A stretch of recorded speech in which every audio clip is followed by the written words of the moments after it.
Got a feeling 21 is going to be a good year. The stepfather in Tommy, a rock opera by The Who, tell his family. The British government is trying to give a similar impress of optimism.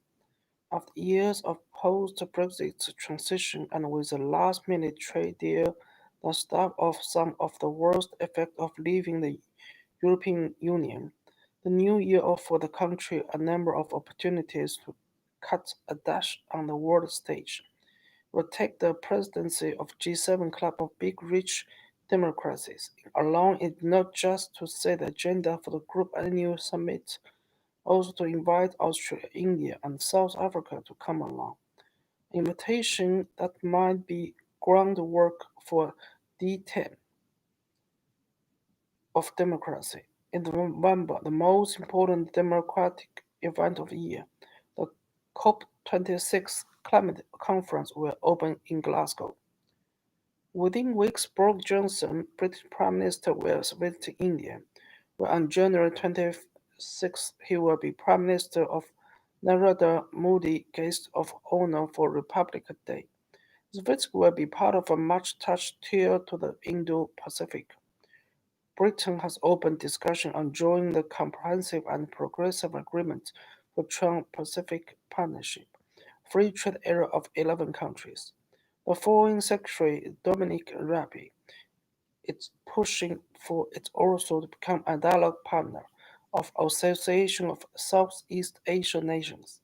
The Royal Navy flagship, the sparkling new aircraft HMS Cure Alexander, will soon be Asia-bound. Freed from endless round of EU gathering, British diplomats expect to have more time for globe-trotting. Alexander Donner, a foreign Australian Foreign Minister, pointed out that there is a period of 17 years when no British Foreign Secretary visited Australia. Such signs are likely to be repeated.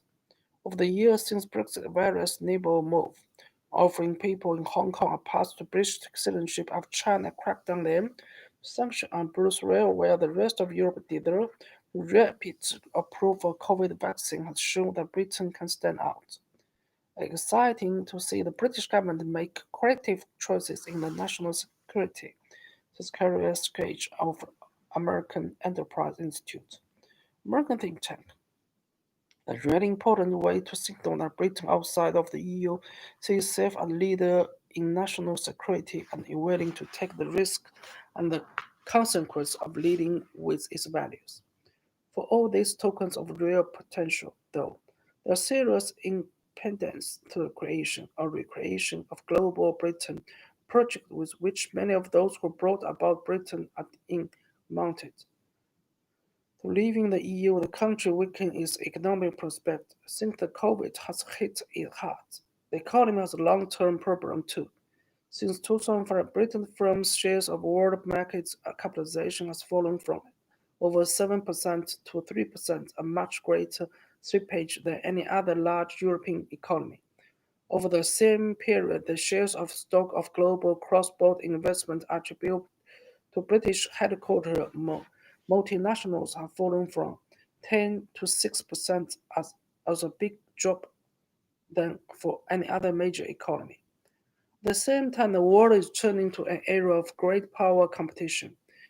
Deepened rivalry between America and China, Russia, Brazil optimism, the EU stumble assertiveness, at least in economic policy. The next chapter of world affairs will be about the political, economic, regulatory, technological, and military interplay between the US, China, and Europe, says Simon Fraser, one of Britain's former top diplomats. The task for UK is finding out place in this. To do so will require a clear strategy version and coherent implementation. Yet there are just the things which, according to a recent report by the House of Commons Foreign Affairs Committee, British foreign policy currently lacks. Unless Britain applies itself to acquire those necessities, good years will prove hard to find.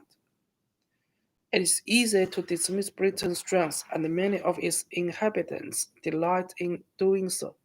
But though Britain is no longer the leading power in it was the first half of the 20th century, still a manifestly significant one. As the world's fifth largest economy, according to the IMF, is one of the five nuclear-armed states with a permanent seat on the EU Security Council. It is a muscle member of NATO and its Signals Intelligence Service, GCHQ, makes part of the Five Eyes intelligence share elite, together with America, Canada, Australia, and New Zealand. Its imperial past has left it one of the few peak countries has number of overseas territories which extend its presence while also adding to its obligations. Its head of state is head of state of 15 other countries too, as well as leader of 54 nation commonwealths. The Anglo community is the world's third largest Christian church. Britain is run among rich countries expanding history, trumping the national income of foreign aid and doing so well. It is the biggest voluntary contributor to the World Health Organization and gave it the Global Vaccine Alliance. Britain has a high profile in sport thanks to its large part of the Premier League global following among football fans and is one of the most popular destinations for international tourists. It has the world's most respected public broadcaster, the BBC, some of the best university.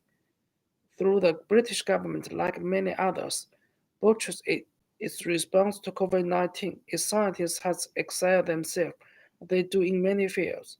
They have helped to develop what might prove to be most widely used vaccine and to identify the most effective treatment for those who get ill. And none of these advantages new. Britain enjoyed them all when it was a member of EU, while also benefiting from being part of the world's largest trading bloc's most important grouping of democracy. Have any chance of getting more of the native strengths? No, it does them. Ones need a foreign policy which understands how to build them and what it requires. Rose Dort, who resigned from his ministry post running for Department of International Development when Ms. Johnson became Prime Minister in 2019, says that the self-examination need has so far been lacking. We do these things, but we have no very settled, confident identity about why we don't these things. The delay but non-implement report of government integrated review of foreign policy, security, defense, and international development surprised some of the foundation required. That's been billed by Ms. Johnson as the biggest thinking of British international stance since the end of Cold War. Several key decisions and the direction of policy has already taken. In June 2020, Ms. Johnson announced that DFID will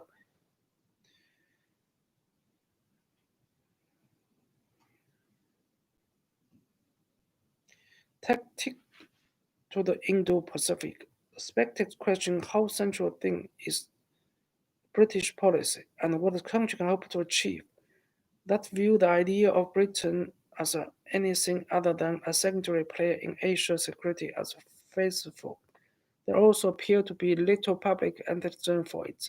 The British people don't fundamentally buy in the argument of us for a specific role in the Indo-Pacific region at the moment, says Ms. Gaston. Spending on a military presence well beyond Europe and the Atlantic may prove hard to justify. I'm a great fan of the British military, but much of it is symbolic, said Miss Strait. They're going to end with maybe 25 fighting vessels. Incredible expense. Are we actually going to go to war with China to stop them from taking Taiwan?